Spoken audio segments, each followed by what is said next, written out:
Hello class 9. In this video I will revise lesson 1 from economics, the story of village Palampur. Student, first of all you know very well that as it was told earlier that Palampur is not a actual village. Palampur, which is written in the book, is an imaginary village. Through this village or through this particular lesson, here I will try to discuss about the production activity of the village or the economic activity of the village. My dear student, this particular chapter is also related with the production.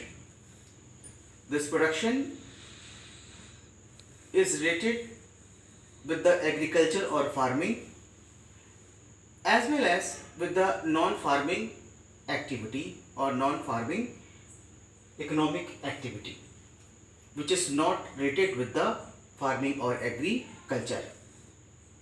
Here I will give you the important points regarding to this chapter. First of all, it is very important to know that Palampur is a well-developed village. If I am telling you that Palampur is a well-developed village, then there will be some reason. Yes, Palampur is a well-developed village. Why? Because here we find the good facility of roads, and the roads of Palampur is very good and it is connected with the nearby village and town. Here there is a good means of transport and good facility of electricity, and this particular electricity is also used for running electric tube wells, and that is why the irrigation facility of village Palampur is very good. And after that you may see that in Palampur there is a primary school which is also related with the education, as well as here we find the health centers also. It is related with the medical facilities. My dear student, all those things which are very essential to make a village, developed village, these all things are available in the Palampur. That is why Palampur is known as the well-developed village. As I told to you that in Palampur, which is related with the production, especially we have to discuss here the production and production of goods and services. Here we find that Palampur is basically related with the two economic activity or with the two activity of production. Number one is farming and the second one is non-farming. My dear student, 75% of people or 75% people of village Palampur is engaged in farming or in agriculture, and 25% people are engaged in non-farming activity in the village Palampur. After then you may see, as I told, that this particular lesson is related with the productional activity, and here first of all very important to know what is the meaning of production, and if we want to produce something, then what is the requirement of the production. First of all, what is the meaning of production? Production means to produce something that we need or we require. Means the production of goods and services that we need or we require, that is the aim of the production. And to produce something we need four things or requirement. Number one is land, number two is labor, number three is physical capital, and number four is the human capital. First of all, land. Land is a natural resource and it provides a type of base for running any type of productional activity, be farming or non-farming. The second one is labor. Labor means the man who will do work in the land or on the land for the productional activity. And after then you may see the physical capital. Here the capital is rated with the fixed capital as well as the working capital. Fixed capital means, here example is given, tools, machines and buildings. Fixed capital means once if the money is invested on tools, machine and building, it will work in the productional activity for a long time, again and again. That is why it is known as the fixed capital. And the second one is the working capital, means an example of working capital is raw materials and money in hand.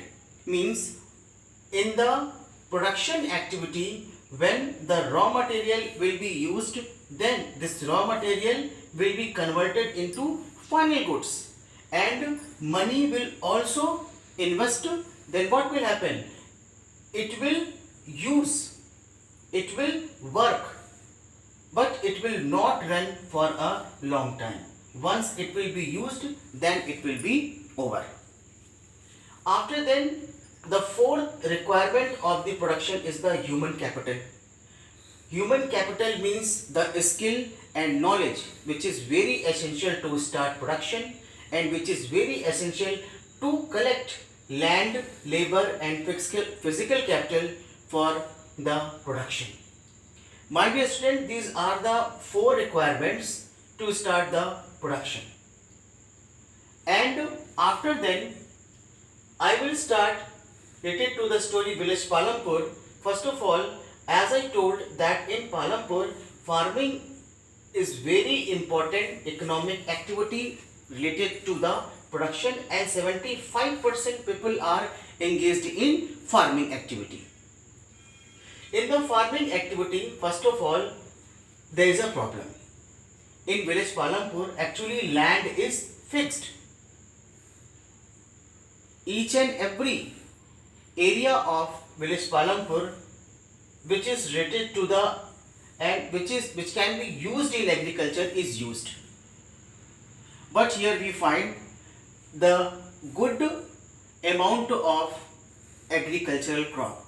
How is it possible?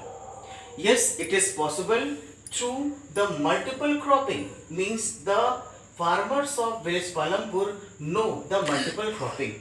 What is the meaning of multiple cropping? Means when in a single season, the farmer produce more than one crop in a agricultural land or on a agricultural land, it is known as the multiple cropping.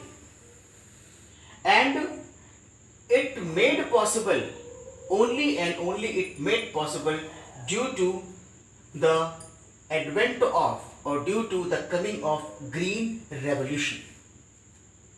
My dear student, I want to tell you here the importance of green revolution. My dear student, first of all, I want to tell you that in India, green revolution was introduced in the late 1960s. And it brought a type of revolution, it brought a type of change, a positive change in the growth of Indian agriculture. The green revolution brought various elements in the Indian agriculture, and due to the green revolution, the economy of India, which is based on agriculture, was also run at present also. So here I will discuss with you the green revolution. In green revolution, several new elements were added in the agriculture, and when the green revolution was introduced in India, at that time wheat and rice was the two important base to start the green revolution.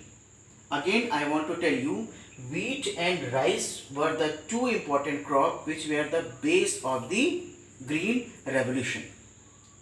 And after then, when Green Revolution was started in India in the field of agriculture, at that time various new important elements were added in the agriculture. First of all, HYV seeds, high yielding variety of seeds. After then, the chemical fertilizers were used or is used. Modern agricultural tools were also used, and good irrigation facility was also introduced in India, and it all these things made possible the good agricultural production in India, and it was the important contribution of Green Revolution in India. And we find the effect of Green Revolution in this particular village Palampur in the form of multiple cropping as well as the use of these all things. That is why when the land is fixed in the Palampur, but the farmers of Palampur know how to use these all elements to grow maximum in minimum or in fixed land. My dear student, here I want to tell you that in India, please you have to understand, in India, Punjab, Haryana and Western Uttar Pradesh are the three very important states, those who or they used the chemical fertilizers in a huge amount. And after then you may see, earlier when there was no introduction of Green Revolution, at that time the Indian agriculture was running on the traditional methods of farming. As you know that in the place of HYV seeds, the Indian farmers were using what? Traditional methods of farming, or the Indian farmers were using in the place of HYV seeds the traditional seeds. The growth of or the yield of traditional seeds was not so good. And after then you may see, in the place of chemical fertilizers, the Indian farmers were using the green manures, the cow dungs and the leaves for the good fertility of land. And after then, in the place of tractor and other important modern tools of agriculture, they were using the old or traditional tools of agriculture. And the irrigation facility in the traditional method of farming was also based on the rainfall or on the monsoon. So you may see that in the traditional methods of farming, it was time taking and less yield, and with the use of these important elements, it was taking less time and it was giving a good production. That is why here a question can be asked to you, traditional and modern methods of farming. So I have discussed in the revision of this particular the story of village Palampur these all points, and in my next video I will discuss the rest points to you related to this the story of village Palampur. My dear student, you have to see this video and you have to understand all these points which can be very important for you, and after then you also see these questions which I have given. How can you say that Palampur is a well-developed village? The question, answer of this question is written here. The second question, what is the aim of production? Describe its requirements. This is the aim of production and this is the requirements of the production. And the last question, distinguish between traditional and modern methods of farming, which I have written here. The traditional methods of farming and the modern methods of farming, which I have discussed to you. I hope you understood this video. Thank you very much.